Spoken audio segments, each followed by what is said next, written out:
For those of you that don't know who the Moors are, every black person should know who the Moors are. The Moors were...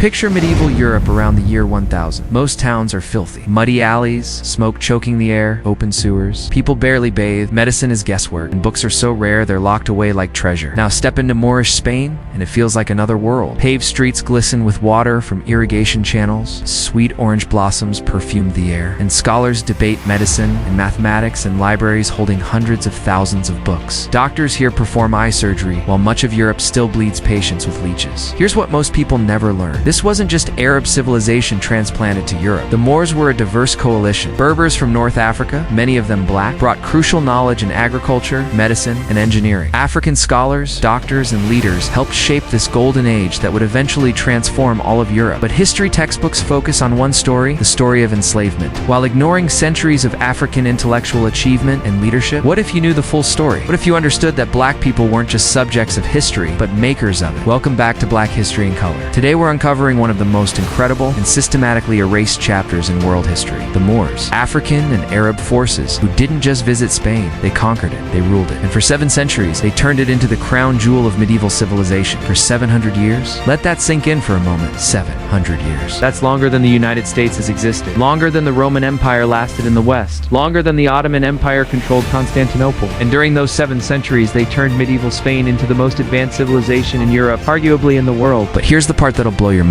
This isn't ancient history. It's the last Moorish kingdom fell in 1492, the same year Columbus set sail for the Americas. While Europeans were discovering the New World, they were also burying the memory of an African-led civilization that had taught them for nearly 1,000 years. Today, we're going to reclaim that story. So, who exactly were the Moors? That question is where most textbooks either stumble or stay silent. The word Moor comes from the Latin Moris. It's once used for the people of Mauritania, a Roman province spanning today's Morocco and Algeria. But by the time armies swept into Spain in 711, the reality was far more layered. This wasn't one tribe, one ethnicity, or one culture. It was a coalition broad, dynamic, and shockingly advanced for its age. At its core stood the Berbers, North Africa's indigenous people. For thousands of years, they had forged kingdoms across desert and mountain, mastered survival in some of the harshest environments on Earth, and built trade networks that stitched together 2 worlds, Sub-Saharan Africa and the Mediterranean. Gold, ivory, and salt flowed north. Ideas, technologies, and faiths flowed south. They were scholars, metallurgists, astronomers. Far from desert wanderers, they were empire builders. Alongside them came Arabs, bringing the new energy of Islam's law, its scholarship, its sense of unity. But unlike the simple conquest story many are told, this was not one culture overwhelming another. Islam in this era was a sponge, absorbing Greek philosophy, Persian science, Indian mathematics, and African knowledge systems that had been evolving for centuries. It was cosmopolitan, flexible, and magnetic, and it didn't stop there. African Muslims from across the continent joined in. Iberians converted and fought for the new cause. Even some Visigothic nobles switched sides. What entered Spain was not a foreign occupation, it was the birth of a new civilization, layered and multicultural,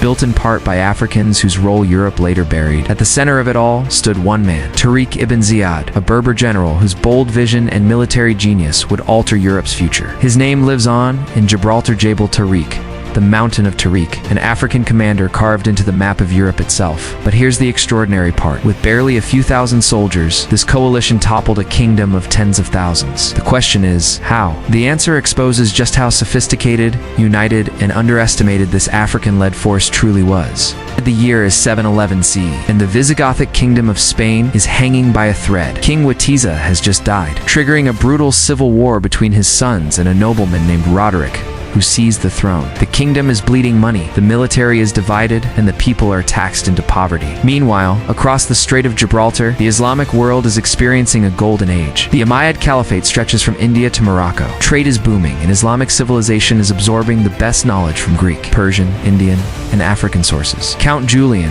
a Visigothic governor in North Africa, makes a fateful decision. Whether motivated by personal revenge against Roderick or genuine belief that Islamic rule would benefit Spain, he invites the Moors to intervene. This is crucial. The conquest begins with Spanish collaboration. Musa ibn Nusayr, the Umayyad governor of North Africa, sees an opportunity, but he's smart about it. Instead of rushing in himself, he sends his most trusted general, Tariq ibn Ziyad. Tariq isn't just a warrior, he's a cultural bridge. Fluent in multiple languages, familiar with Iberian politics, and respected by Berbers and Arabs alike. April 711. The night air near Gibraltar is thick with salt and smoke. Tariq ibn Ziyad has just led 7,000 men across treacherous waters from North Africa. Africa. Exhausted, outnumbered, and standing on foreign soil, his army looks back toward the sea for comfort. But Tariq has other plans. He orders the unthinkable. The ships, their only way back, must burn. Torches are thrown. Flames roar to life. The men watch in stunned silence as the wooden hulls crack and collapse into fire, the night sky glowing red. Every flicker of flame erases the thought of retreat. When the last mast falls, Tariq turns to his soldiers and thunders. Behind you is the sea. Before you is the enemy. There is no escape,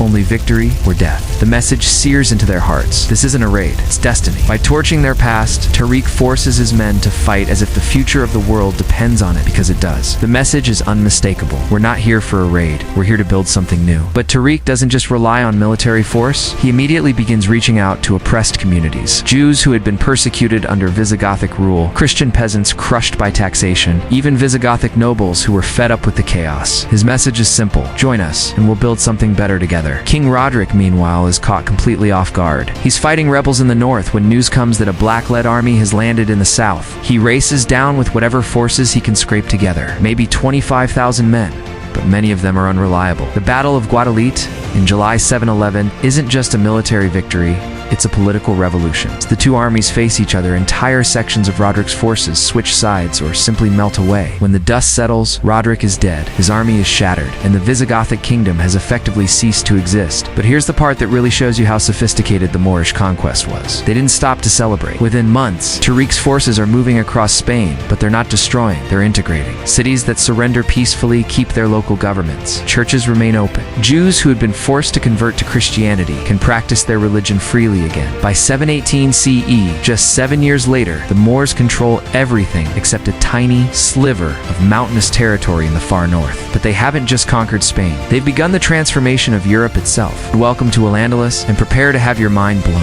If you could time travel to Cordoba in the year 1000, you wouldn't just think you had landed in the future. You'd think you had found a different planet entirely. Let's start with the numbers, because they're staggering. Cordoba. Population, 500,000. The largest city in Europe, possibly the world outside of China. London at this time, maybe 25,000 people in wooden huts. Baghdad, the Islamic world's greatest city, had similar numbers to Cordoba, but nothing in Christian Europe came close. But size is just the beginning. Walking through Cordoba's streets, you'd see things that wouldn't appear in other European cities for centuries. Paved roads, not just the main thoroughfares, but residential streets too. Street lighting from oil lamps that kept the city illuminated after dark, while the rest of Europe stumbled around by candlelight. Public baths where people could actually stay clean, while Europeans were convinced that washing too often would make you sick. The sewage system was so advanced that waste was carried away from homes through underground pipes. Indoor plumbing that wouldn't reach most European cities until the 1800s. Running water flowed to homes, public fountains, and gardens throughout the city. But the real treasure was the Great Mosque of Cordoba, and it still takes your breath away today. Picture walking into a forest of horseshoe arches, each one painted in alternating red and white stripes, stretching as far as you can see. The ceiling seems to float weightlessly above you, supported by hundreds of columns made from jasper, onyx, marble, and granite. The geometric patterns covering every surface are so mathematically precise, they make your head spin trying to follow them. This wasn't just a place of worship, it was a statement. The Moors were announcing to the world that they weren't just conquerors, they were builders of something magnificent. And then there were the libraries. Oh, the libraries. The Royal Library of Cordoba held over 400,000 books, more than all of Northern Europe combined. As Stanley Lane Poole documented in his research, in the land where the Moors had established 70 public libraries, intellectual achievement reached unprecedented heights. Richard Fletcher, author of Moorish Spain, noted this knowledge preservation was crucial because it included long-buried knowledge from Greece, largely forgotten during Europe's dark ages. But these weren't just dusty archives. While Baghdad was famous for its House of Wisdom, Cordoba became the European capital of learning. Scholars were translating everything: Greek philosophy, Persian poetry, Indian mathematics, Chinese technology. The House of Wisdom in Cordoba became a magnet for scholars from across the known world. Christian students traveled from France, England, and Germany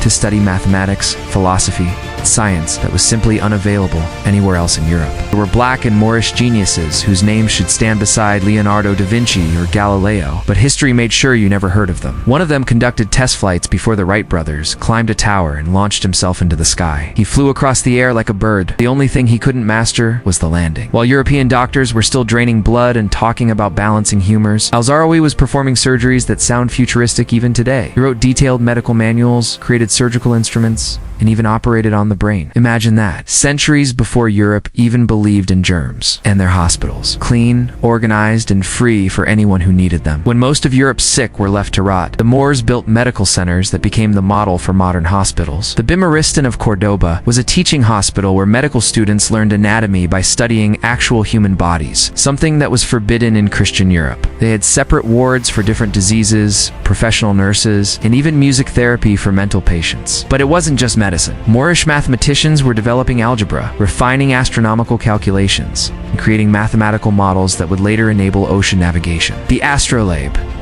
basically the medieval GPS, was perfected by Moorish scholars. It allowed sailors to read the stars, measure time, and chart their course across oceans with pinpoint accuracy. The very same tool that made Columbus' voyage to the Americas possible was refined under Moorish hands. Agriculture. It wasn't just farming, it was transformation. The Moors arrived in a dry, unforgiving land and made it bloom. They carved acequious irrigation channels through the plains of Spain, and suddenly, dust turned into gardens. Fields that once starved became orchards, heavy with oranges and lemons. Rice paddies shimmered in the sun, sugarcane bent in the wind, cotton fields stretched for miles, and the food. Picture a Europe without spinach, eggplant, artichokes, or citrus. It's almost unthinkable. Yet all of this was introduced by the Moors. But it wasn't just the soil they changed. They reshaped daily life. These were the people who brought Europe something so basic we take it for granted today. Soap, cleanliness, hygiene, the very idea of bathing regularly. This too came from the Moors. And while they were revolutionizing how people lived and ate, their poets were weaving verses so layered and musical that Europe's greatest writers would imitate them for centuries. The acequious irrigation channels that they built turned arid Spanish plains into fertile gardens. They introduced rice cultivation,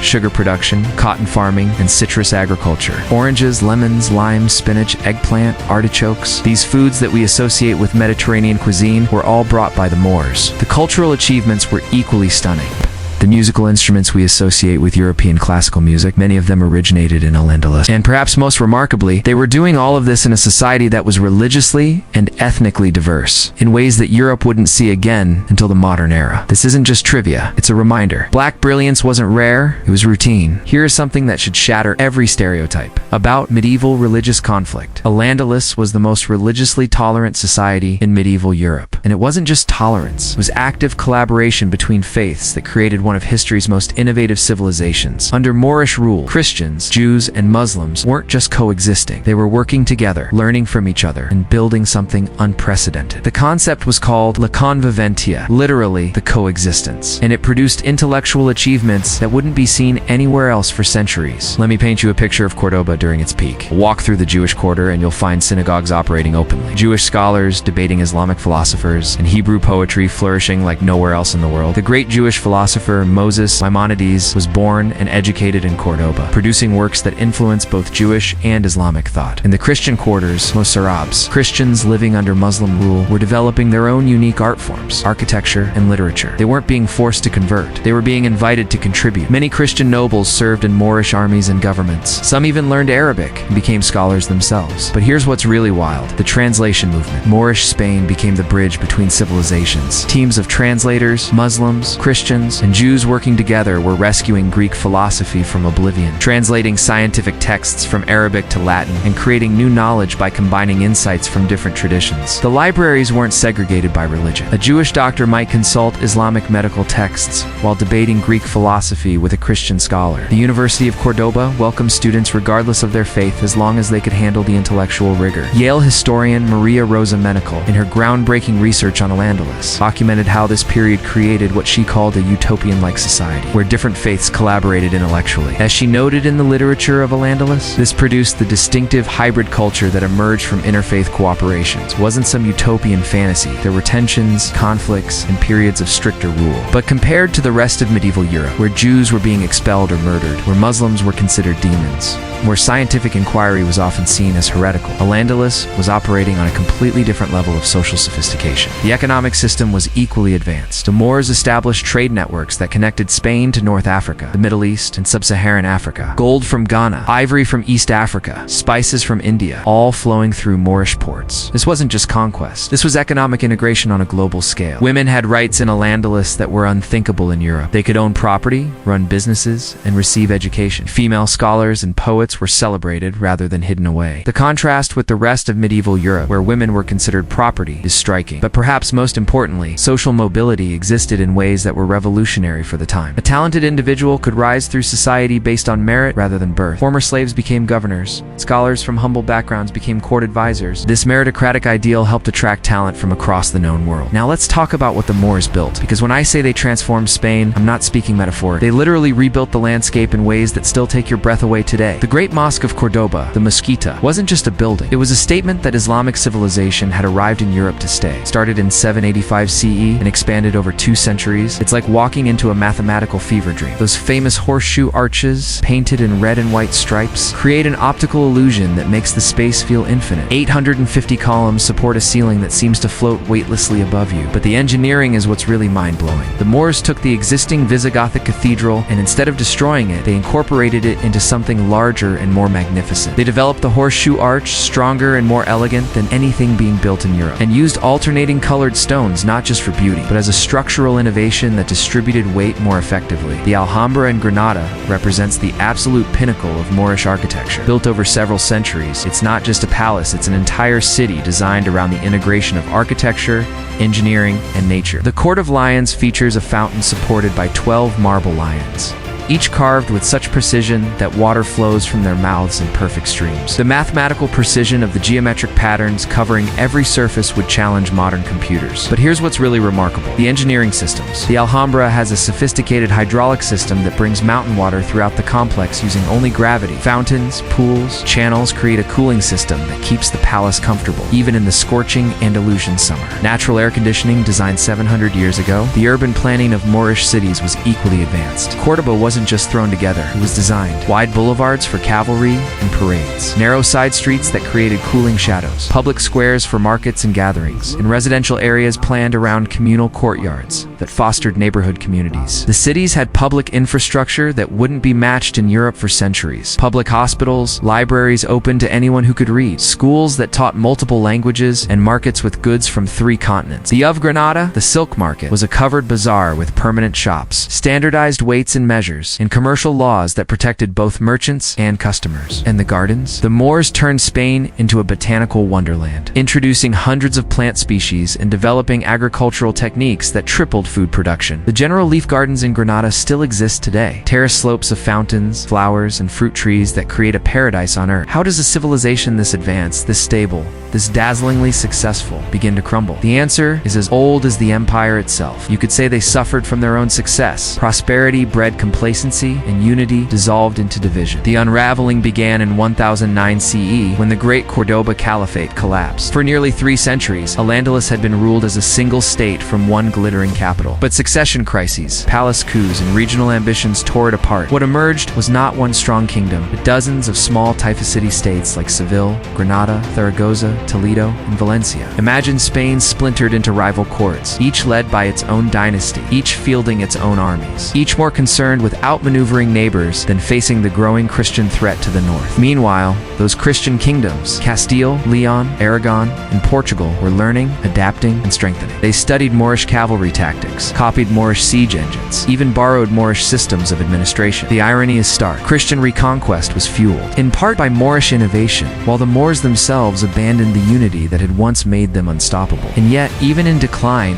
Moorish culture burned bright. The Tifa courts produced exquisite poetry, breathtaking architecture, and works like the Alhambra, jewels of human achievement. But militarily and politically, the fragmentation was catastrophic. Many Tifas were so weak they paid tribute to Christian rulers just to survive. Some rulers grew so desperate they invited reinforcements from across the sea. First the Almoravids, then the Almohads. These warriors could push back Christian armies, but they came with a cost: stricter religious and social codes that ended much of the tolerance and cultural blending that had defined Al-Andalus. The golden age of conviventio, when Muslims, Christians, and Jews lived in thriving thrive together, was drawing to a close, just as Christian reconquest gained unstoppable momentum. By 1200 CE, Moorish Spain was reduced to the southern third of the peninsula, and year by year, that territory shrank. But the final blow would not come from the battlefield alone. It would come from something far more deliberate, a campaign to erase not just Moorish power, but the very memory of their world. January 2nd, 1492, Boabdil, the last Moorish king of Granada, hands over the keys to the Alhambra to Ferdinand and Isabella of Castile and Aragon. As he looks back at the city from the hills, a spot still called the Moor's last sigh, he's watching the end of 781 years of Islamic rule in Europe. But the real tragedy wasn't the military defeat, it was what came next. Ferdinand and Isabella had promised to respect Moorish customs, allow religious freedom, and protect the rights of their new Muslim subjects. Those promises lasted about 10 years. In 1502, all Muslims in Spain were given a choice: convert to Christianity or leave. The Spanish Inquisition, established in 1478, became a machine for detecting and punishing any trace of Islamic or Jewish influence. And then came the cultural erasure, systematic and deliberate. Moorish books were collected and burned in massive public bonfires. We're talking about libraries that had taken centuries to accumulate medical texts, philosophical treatises, poetry, scientific works, all going up in flames. The burning of books in Granada alone destroyed an estimated 80,000 volumes. Architectural features were whitewashed or destroyed. Islamic geometric patterns were painted over. Arabic inscriptions were chiseled off buildings. Moorish-style gardens were redesigned in European fashion. The goal wasn't just to defeat the Moors militarily. It was to erase all evidence that they had ever created anything of value. The final insult came in 1609 when Philip III expelled all Moriscos from Spain. An estimated 300,000 people whose families had lived in Iberia for centuries. Imagine. Families that had been Spanish for generations. Craftsmen whose skills had built Spanish prosperity. Farmers who knew the land better than anyone, all forced into exile because they carried the blood or cultural memory of the Moors. But you can't erase 700 years of influence with legislation and book burnings. The Moorish legacy was too deeply embedded in Spanish DNA,